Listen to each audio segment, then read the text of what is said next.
Han-Jun was not asleep. His eyes were closed, his breathing deep and controlled, his tattooed frame reclined into the black leather of his throne-like chair.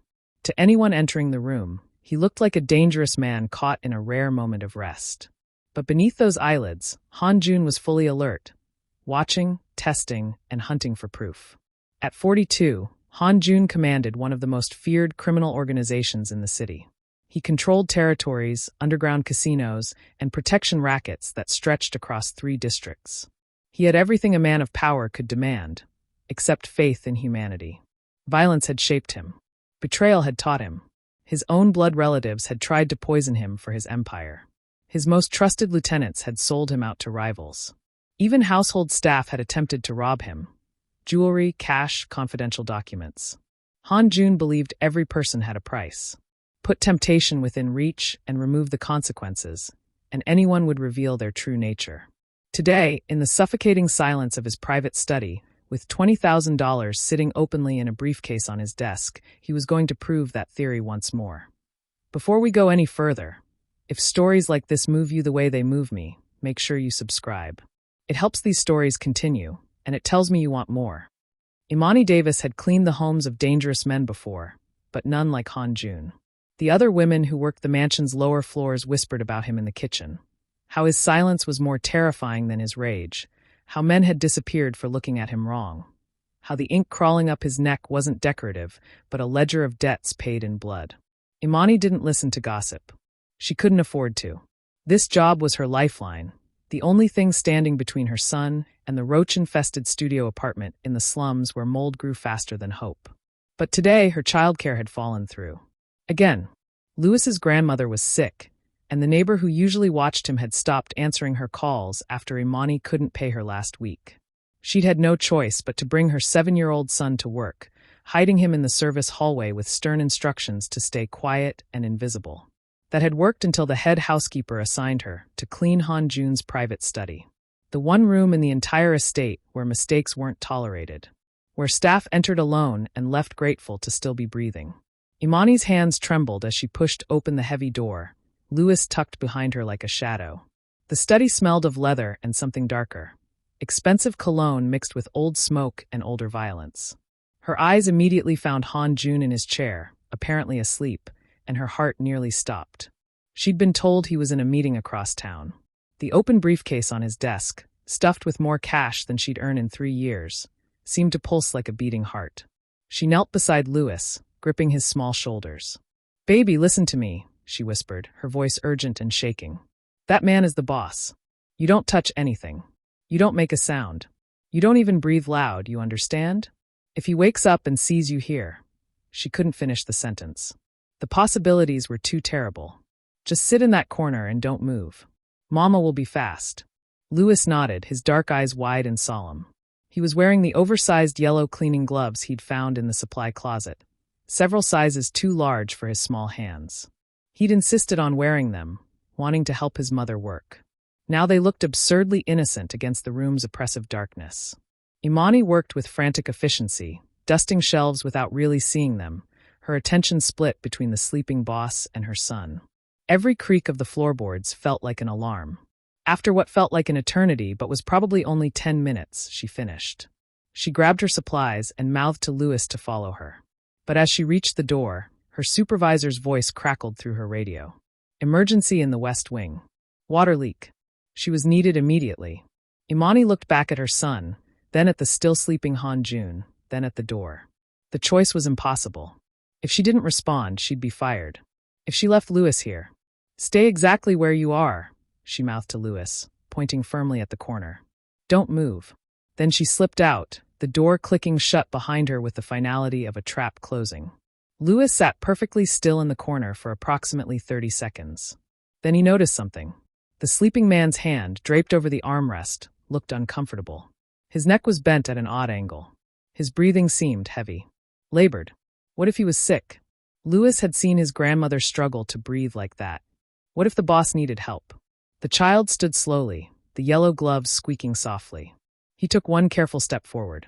Then another. The briefcase full of money might as well have been invisible. Louis's entire focus was on the man who looked like he might be in pain, who might need someone to check on him. He moved closer, his small hand reaching out, preparing to gently touch the man's arm. Just to make sure he was okay.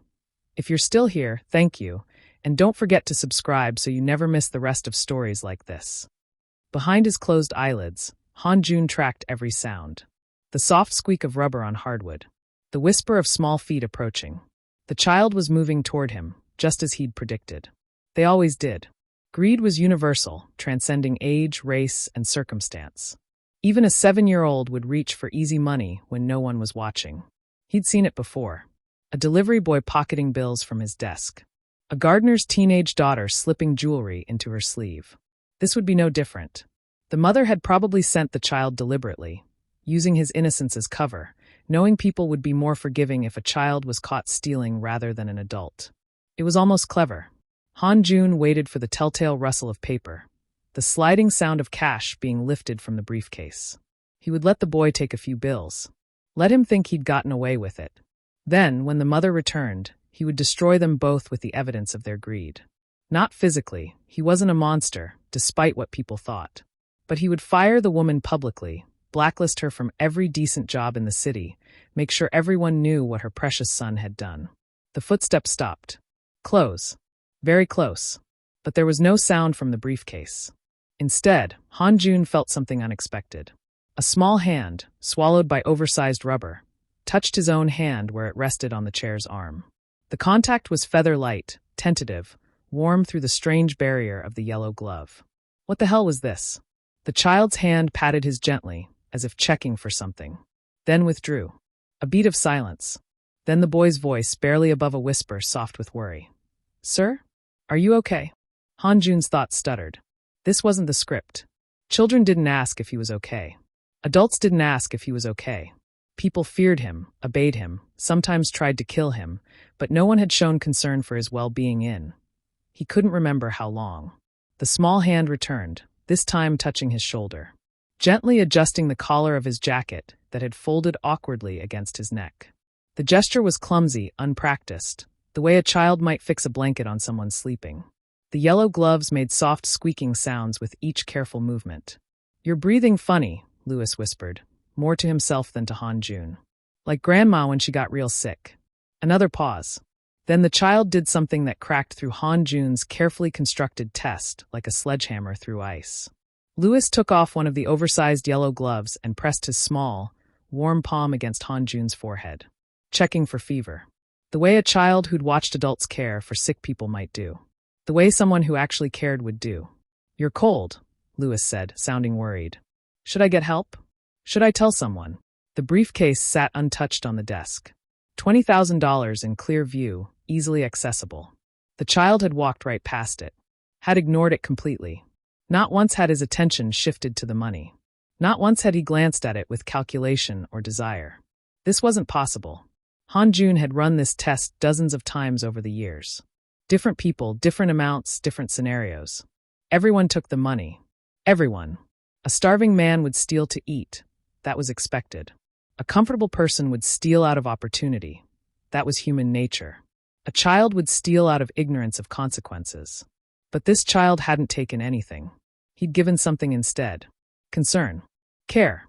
A clumsy, innocent gesture of compassion for a man who'd spent decades ensuring no one would dare show him such vulnerability. Lewis's hand remained on Han-Jun's forehead for another moment, then carefully adjusted his jacket collar again, trying to make him more comfortable. The yellow glove squeaked softly as he put it back on. "I'll stay quiet," the boy whispered. "Mama said not to wake you. But if you need something, I can go get her. I'm not supposed to leave, but if you're really sick..." For the first time in 20 years, Han-Jun didn't know what to do. His entire worldview was collapsing around a 7-year-old boy in yellow cleaning gloves who was worried about a stranger's fever. Take a breath, and if you haven't already, subscribe. It helps keep these stories alive. The door burst open with enough force to make the hinges protest.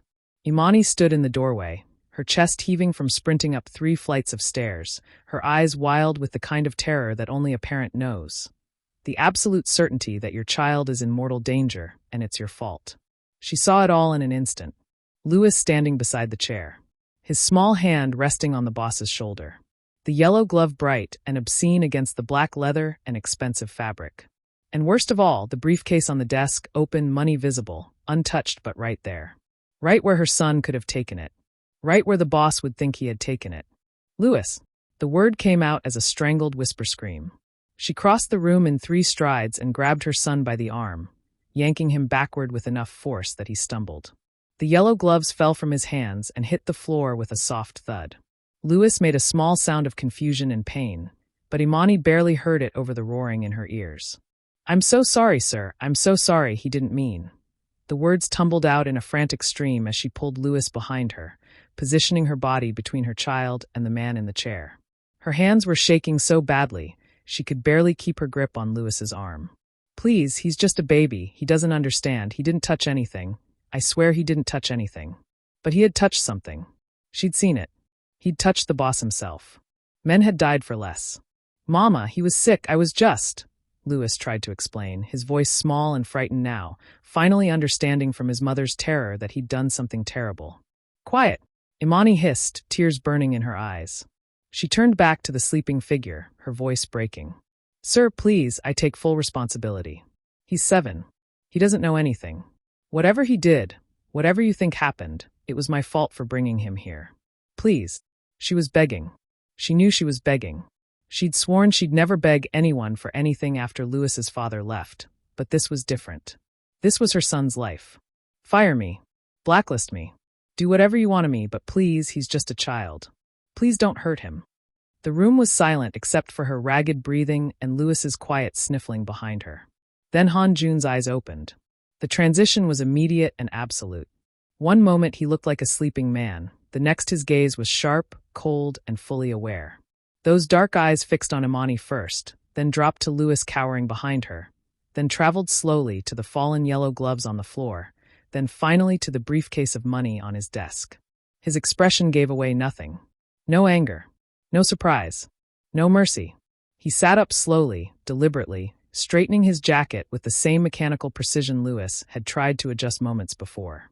The silence stretched like a blade being drawn. When he finally spoke, his voice was quiet, controlled, and more frightening than any shout could have been. "Your son touched me." It wasn't a question. It was a statement of fact. An accusation. A judgment. Immani felt her knees go weak. Louis pressed closer against her back, his small hands clutching her uniform. "Yes, sir," she whispered, because lying would make it worse. "He did. I'm so sorry. He didn't mean any disrespect. He's never been around, someone like you. He doesn't understand the rules." Han Jun's gaze shifted back to the briefcase, then to Louis, then back to Immani. His face remained stone. "No one," he said softly, each word measured and deliberate, "touches me without permission." The air in the room felt thin, suffocating. "I understand, sir," Immani said, her voice barely audible. What would you have me do?" Han Jun stood. The movement was fluid, controlled, powerful. He was taller than Immani remembered, his presence filling the room like smoke. He looked down at the mother shielding her child, at the boy in his simple clothes and white tank top, at the abandoned yellow gloves on his floor. And his expression remained utterly unreadable. If this chapter touched something in you, tap subscribe. There's so much more ahead. Han Jun walked past them, his movements deliberate and measured. He didn't glance at the briefcase. Didn't mention the money at all. Instead, he moved to the far wall where a glass display case held his most prized possessions. Artifacts from his family's history, objects that carried weight beyond their material value. He stopped in front of a mounted katana, its blade catching the dim light. The sword had belonged to his grandfather, a relic from the old country, passed down through 3 generations. Han Jun stared at it for a long moment, then reached out and traced his finger along the glass just above the blade's edge. "This sword," he said quietly, his back still to Immani and Louis, "has been in my family for 70 years. It survived a war. It survived my father's enemies. It has never been damaged." He turned slowly, his expression carved from ice. His finger pointed to a spot on the display case's wooden frame. A tiny scratch in the lacquer, barely visible, probably months old. Until today. Immani's eyes widened. She stepped closer, squinting at the mark. It was minuscule, the kind of wear that happened naturally over time. It couldn't have been. "My son never went near that case," she said, her voice shaking but firm. "Sir, he was only by your chair. He never. Are you calling me a liar?" Han Jun's voice dropped to a whisper that somehow carried more menace than a shout. Immani's protest died in her throat. She looked at Louis, who was staring at the case with wide, confused eyes, clearly trying to remember if he'd touched it. He shook his head slightly. He hadn't. But that didn't matter. The repair, Han Jun continued, walking back toward them with the measured pace of a predator, will require a master craftsman. The wood must be stripped, refinished, matched perfectly to preserve the integrity of the piece. This is not ordinary furniture. This is history. He stopped directly in front of Immani, towering over her. $5,000. The number hit Immani like a physical blow. $5,000. She made $300 a week. After rent, food, utilities, her son's school supplies, she saved maybe $40 a month if they were lucky. If nothing broke. If no one got sick. $5,000 was over 3 years of savings. Han Jun watched her face carefully, cataloging every micro-expression. This was the moment. This was when people revealed themselves. She would turn on the child, blame him, yell at him, shake him, demand to know why he'd ruined her life. She would fracture under the pressure, and he would see the truth. That maternal love was just another transaction that broke when the cost became too high. I have $800, Immani said, her voice hollow. In my savings account. You can have all of it. Han Jun said nothing. Waited. I'll work for free, she continued, the words coming faster now, desperate. However long it takes. I'll come in on my days off. I'll take extra shifts. I'll do anything. Please, just tell me what you need. She didn't look at Louis. Didn't blame him. Didn't even flinch. That's not enough, Han Jun said flatly. Then I'll find another job. 2 jobs. I'll sell everything I own. My grandmother's ring, her voice cracked. Please, just tell me how to make this right. Han Jun's eyes narrowed. You're willing to work for free for years? To give up everything? Yes. No hesitation. For a scratch your son made? He didn't mean to, Immani said, and there was something fierce in her voice now, protective and unyielding. He's 7. He doesn't understand the value of things like this. But he's a good boy. This is my responsibility. Han Jun turned his gaze to Louis, who stood frozen, tears streaming silently down his cheeks, the weight of his mother's sacrifice crushing him even though he didn't fully understand it. And what does the boy say? Han Jun asked, his voice soft, dangerous. Does he have anything to offer? The question hung in the air like a blade. Before we move on, a small favor. Subscribe if you're enjoying the journey so far. Louis wiped his eyes with the back of his hand, smearing tears across his cheeks. His small body was trembling, but he stepped forward, moving out from behind his mother's protective stance. Immani reached for him instinctively, but Louis gently pushed her hand away. It was my fault, he said, his voice barely above a whisper but steady. I touched your case. I touched you. Mama told me not to move, but I didn't listen. He hadn't touched the case. Han Jun knew this with absolute certainty. But the boy was taking responsibility anyway, trying to shield his mother from consequences he didn't fully understand. I don't have money, Louis continued, his small hands fumbling in the pocket of his worn pants. But I have something else. Han Jun watched, his expression carefully neutral, as the boy's fingers closed around something small. Louis pulled his hand out slowly, reverently, as if he were handling something fragile and infinitely precious. It was a military dog tag. The metal was tarnished, the chain broken and retied with string at some point. The engraving was worn but still visible. A name, a service number, a blood type. Louis held it in his palm, staring down at it for a long moment, his small chest rising and falling with shaky breaths. This was my daddy's, Louis said quietly. He was in the army. He died when I was 3, so I don't remember him much. But Mama says he was brave. She says he always did the right thing, even when it was hard. The boy's fingers closed around the tag, squeezing it tight, then slowly relaxed. She gave this to me on my 6th birthday. Said it was the only thing we had left of him after everything got sold to pay for his funeral. Louis's voice cracked. She said as long as I had this, a piece of daddy was always with me. Han Jun's chest constricted. The sensation was foreign, uncomfortable, like something vital was being crushed inside his ribcage. It's real silver, Louis continued, holding the tag out toward Han Jun with both hands, the gesture formal and heartbreaking. Mama checked once.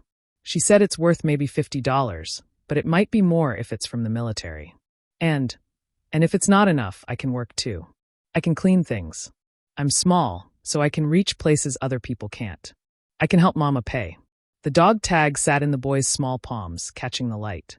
A father's last gift. A dead man's identity.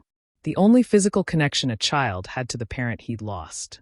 And Louis was offering it to a stranger to save his mother from debt. Please take it, Louis said, and now the tears were flowing freely again. I don't want Mama to work for free for years. She's already so tired. She cries sometimes when she thinks I'm asleep because her back hurts from cleaning all day. He stepped closer, holding the dog tag higher, his small arms stretched up toward Han Jun like an offering at an altar. It's all I have, but it should be enough. Daddy would understand. He'd want me to protect Mama. That's what brave people do, right? They give up what matters to protect people they love. Han Jun took the dog tag. The metal was warm from the boy's hands. Light. Worthless in monetary terms. Worth less than a single bill from the briefcase sitting untouched on his desk. And yet, in this moment, Han Jun understood with devastating clarity that this 7-year-old boy had just paid a price he himself had never been capable of paying. Louis had surrendered his soul for someone else's salvation. No calculation. No hesitation. Just pure, absolute love manifested as sacrifice. The test was over. Han Jun had his answer. And it was destroying him. Still with me? Then hit subscribe. It means more than you know. For a long moment, Han Jun stood motionless, the dog tag resting in his palm like a hot coal. Louis had stepped back beside his mother, his small frame shaking with silent sobs. Immani had wrapped her arms around him, her own tears falling into his hair, both of them waiting for judgment from the man who held everything they had left. When Han Jun finally spoke, his voice was different. The cold control had fractured, leaving something raw and human underneath. There was no damage. The words came out quiet, almost hoarse. Immani's head snapped up. What? The scratch on the case. Han Jun's hand tightened around the dog tag. It's been there for months. Your son never touched it. He never went near it. The silence that followed was deafening. I don't understand, Immani whispered, her arms tightening protectively around Louis. Han Jun turned toward his desk, toward the briefcase still sitting open, money visible and untouched. He gestured to it with his free hand, the movement almost violent in its abruptness. $20,000. I left it there deliberately. Open. Accessible. His voice was getting rougher, like each word was being dragged over broken glass. I pretended to sleep. I've done this test dozens of times over the years with different people.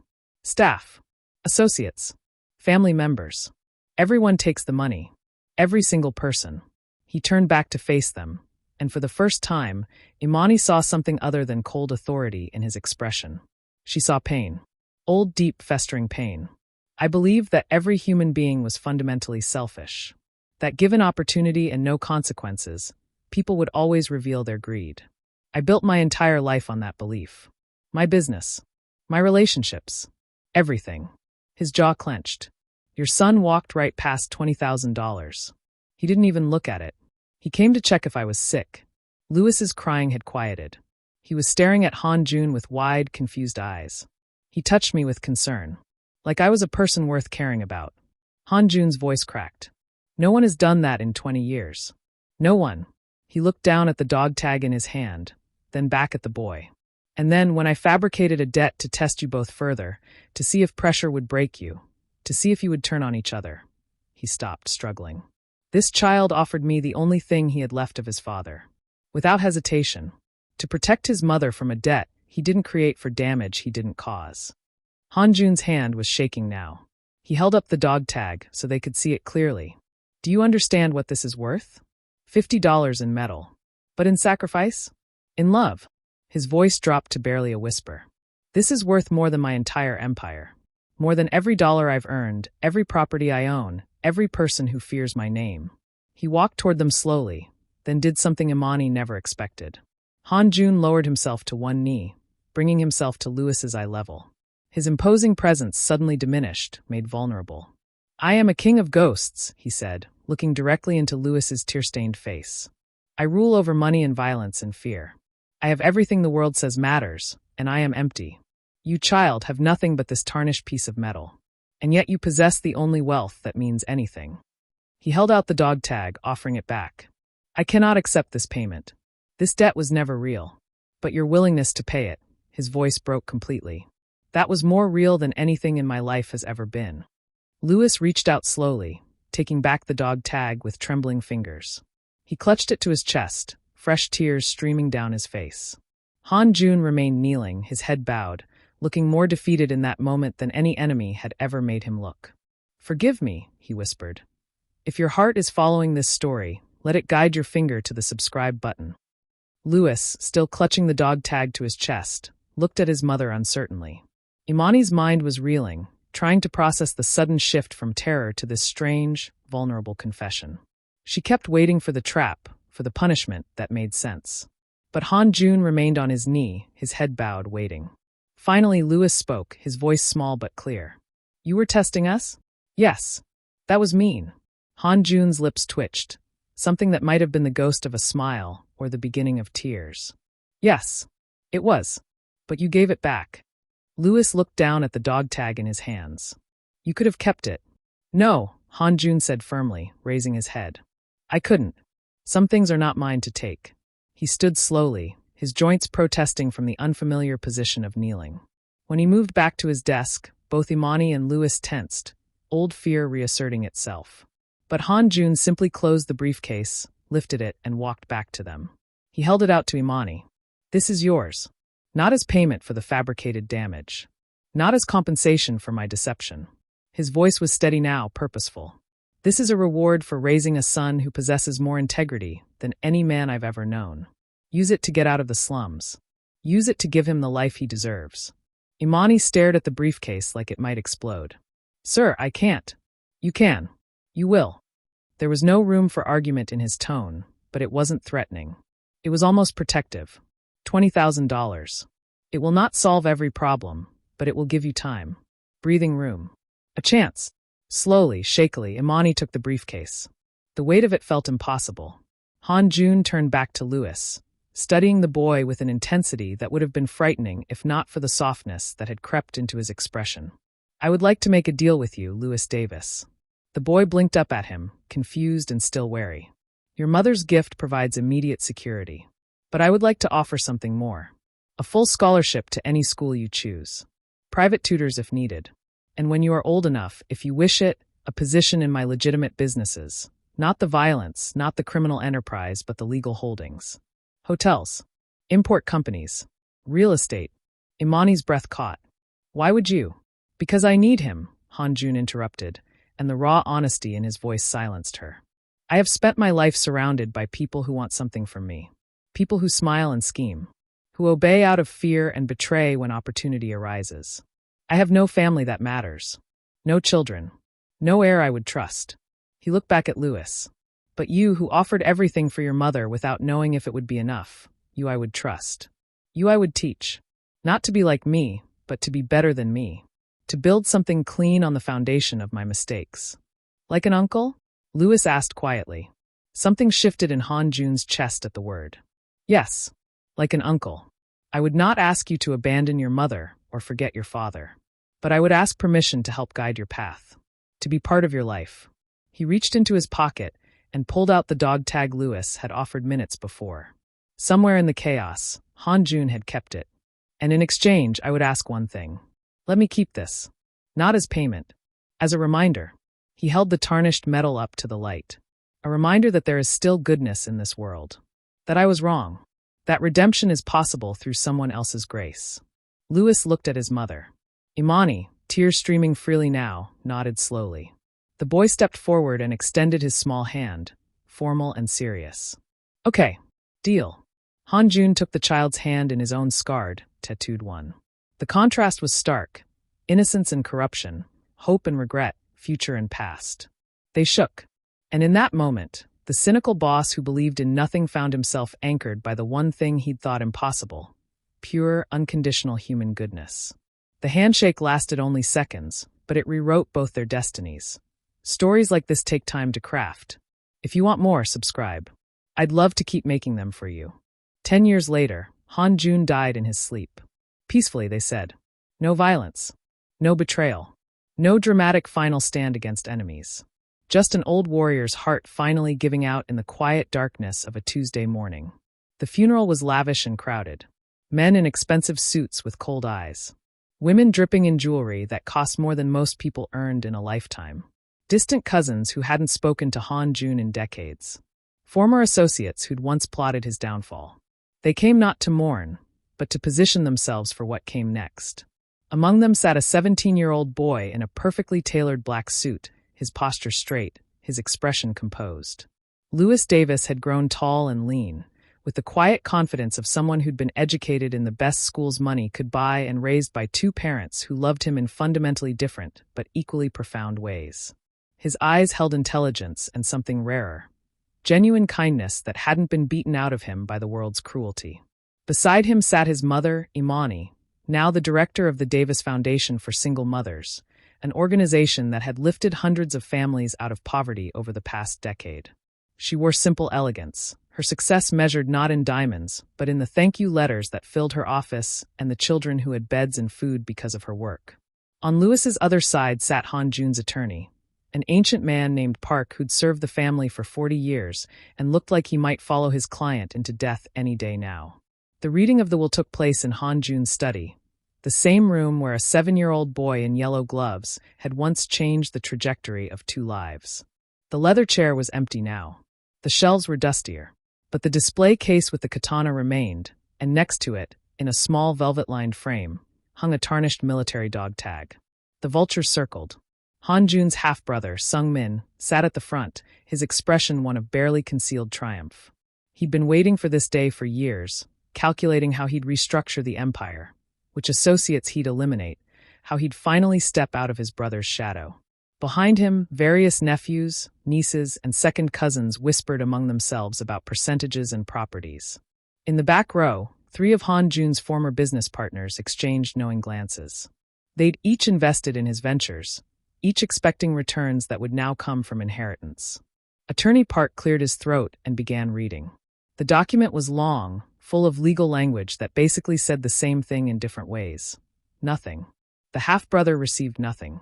The cousins received nothing. The former partners received nothing. Various items went to museums. Some properties were sold with proceeds designated for charity. Minor staff received small bequests for their years of service. But the empire itself, the legitimate businesses, the real estate holdings, the investment portfolios, the legal assets accumulated over 40 years, went unmentioned as Park turned page after page. Sungmin's confident expression had curdled into confusion, then anger. Whispers turned to murmurs, murmurs to protests. "There must be a mistake," Sungmin interrupted, standing abruptly. "Where are the primary holdings? The hotels? The import companies? Who inherits the business?" Attorney Park looked up slowly, his ancient eyes sharp despite their roomy appearance. He seemed almost pleased by the question. "We're coming to that now," he said, and turned to the final page. Every eye in the room focused on the old man's lips as he began to read the last section of Han Jun's will. Every eye except Louis's. The boy was staring at the framed dog tag on the wall, remembering a day when he'd offered everything he had to save his mother, never imagining where that moment would lead. Park's voice cut through the tension like a blade. "I leave the whole of my legitimate business empire, all properties, holdings, and assets, to Louis Davis, adopted nephew and sole heir." The room exploded. One more chapter to go. Before we finish, subscribe so you're here when the next story drops. Voices erupted in furious protest. Sungmin slammed his hands on the table, his face purple with rage. "This is fraud. That boy has no blood relation. He has no right." "He has every right," Attorney Park interrupted, his voice cutting through the chaos with surprising force for such an old man. "This will was written 5 years ago, updated annually, and reviewed by 3 independent legal firms. It is ironclad. He's nobody," a cousin shouted from the back. "A child. What does he know about running an empire?" "More than any of you," Park replied coldly. Louis sat perfectly still through the uproar, his hands folded in his lap. Immani had placed a protective hand on his shoulder, but he didn't seem afraid. He seemed sad. Not for himself, but for them.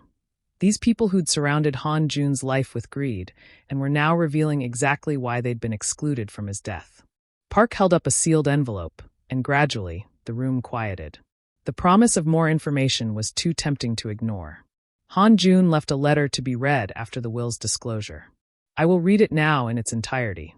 He broke the seal and unfolded the paper. Han Jun's handwriting was sharp and precise, even in his final years. To those gathered here seeking what you believe you are owed nothing.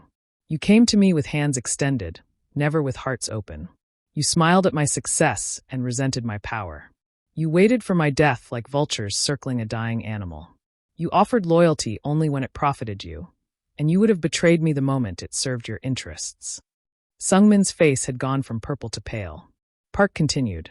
10 years ago, a 7-year-old boy entered my study.